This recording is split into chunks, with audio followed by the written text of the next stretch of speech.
नमस्कार मिथिलावासी, हम अहाँके छोट भाई अंकित मिश्रा बतबऽ ले एलहुँ हैं कीर्ति आजाद के किछ कमेंट पोस्ट के बारे में।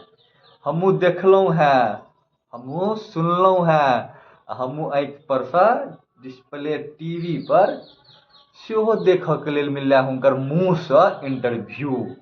ओ की कहि रहल छथिन देखने हेबै तऽ बुझने जरूर हेबै, ताहि दुआरे एगो वीडियो लऽ कऽ आबि रहल छी, बना रहल छी हुनका पर।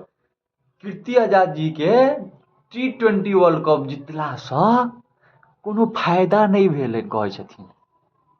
बुझलियै किया नहि भेलनि? मस्जिद में लऽ कऽ नहि गेलै कप। अब कहू महाराज, मस्जिद में लऽ कऽ कप के जेतै? ICC के ट्रॉफी लऽ कऽ के जेतै? T20 वर्ल्ड कप के ट्रॉफी लऽ कऽ के जेतै? मस्जिद में के सूर्य कुमार यादव जेतै, गौतम गंभीर जेतै कि जय शाह जेतै लऽ कऽ?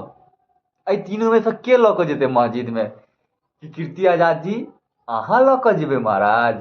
अरे महाराज एकटा बात कहि दिअ हमरा, संजू सैमसंग चर्च गेट लऽ जैतै कप, ओकरा मना नहीं कयल जैतै।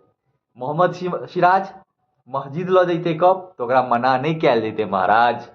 की महाराज कीर्ति आजाद जी अहाँ बिन फालतू के बाजि दै छियै। अच्छा समझलहुँ अहाँके बात। ओ महाराज हम तो बुझि गेलहुँ अहाँके कहानी।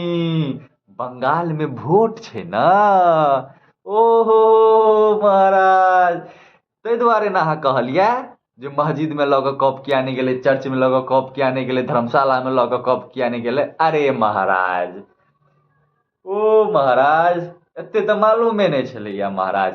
अहाँके बंगाल में फेर से इलेक्शन होबो वाला छै ना, डर है ना अहाँके जे हमर कोनो सरकार नहीं गिर पड़े, हमर सरकार नहीं खत्म भऽ जाए तऽ फेर हम कतौ के नहीं रहब। ताहिसँ बढ़िआँ एहन एहन बयान दै छी, एहन एहन बयान दै छी जे वहीं सरकार में फेर से आबि जाए। अरे महाराज कहितौ ना, हमरो एक बेर कहि दैतौ ना, हमहूँ अहीं के बगल के छी, दरभंगा अहाँके घर है, हमर हैया एतऽ घर है, हम दुनू गोटा पड़ोसी छी, हमहूँ मिथिले के छी, अहूँ मिथिले के छी महाराज। दूर एते तऽ कहि दैतौ ना महाराज। केहन बुड़बक वाला अहाँ बाजि दै छियै, इंटरव्यू दऽ दै छियै जे मस्जिद में लऽ कऽ कप किया नहीं गेलै? अरे महाराज मोहम्मद सिराज नहीं लऽ कऽ गेलै मस्जिद में, संजू सैमसंग नहीं लऽ कऽ गेलै चर्च में, लऽ कऽ गेलै सूर्य कुमार यादव, लऽ कऽ गेलै जय शाह, लऽ कऽ गेलै गौतम गंभीर, तो बजरंगे बली के मंदिर में न जेतै महाराज। ओ महाराज एहन इंटरव्यू सब नहीं देल करियो, एहन पोस्ट सब नहीं कैल करियो महाराज। पूरा भारत देखै छै, भारत खुशी से झूम उठल छै, फटक्का ढोल नारा सब बजै छै महाराज। अहाँके टेंशन है इलेक्शन पर, क्रिकेटो के राजनीति में घुसऽ के कोशिश करै छै। अरे महाराज समझ नहीं है कनिको अहाँके, दौड़ महाराज दौड़। ये वीडियो नीक लागल हुआ तो शेयर कमेंट जरूर करब, लेकिन कीर्ति आजाद के पास जरूर के जरूर वीडियो पहुंचाएब अहाँ सब, तहन समझ में एतै कीर्ति आजाद जी के कि हाँ हम की सोच के बजै छलियै, की भऽ गेलै महाराज। सबके अहाँके बात समझ में अबै छै महाराज, अहाँके इएह सोच छलै महाराज। बुझि गेलहुँ यौ, बुझि गेलहुँ। अतः हम अपन वीडियो एंड करै छी। नीक लागल हुआ तऽ शेयर कमेंट जरूर कऽ देब, कीर्ति जी के आजाद पास जरूर पहुँचा देब।